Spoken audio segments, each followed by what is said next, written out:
My name is Miller Glover. I'm a partner here at CCMG. A corporate client of ours came to us, one of the first clients that we began working with about 4 or 5 years ago, and they had a backlog of IRS notices. Didn't know what they were for, but evidently what had been occurring is their prior accountant that they had trusted to handle their payroll had not been remitting the funds for their monthly 941s. Which are payroll taxes and some of them are trust fund taxes.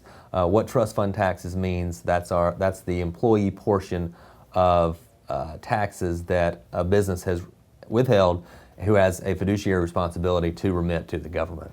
So these forms have been filed for some quarters, some had not been filed, but the payments had never been made. So what we were able to do is go back a good portion of 2.5 years, some of them even stemmed from back in 2005, and dig up these reports. If they didn't have a report, file the report, amend all the payroll quarterly reports for those years that were in question, and then go back and finally get an overall assessment of what the business was owed.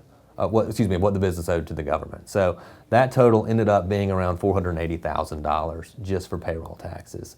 By being proactive, working with a revenue agent, having a face-to-face meeting with the client, myself, and the revenue agent, we were able to come to a solution involving an offer in compromise. And so what that offer in compromise did, it was able to reduce those taxes owed by roughly 30%. And so what that did for the client was reduce their overall liability. We're on a payment plan, making those payments every single month from here on out until it's paid off. And so the good news is, no one went to jail.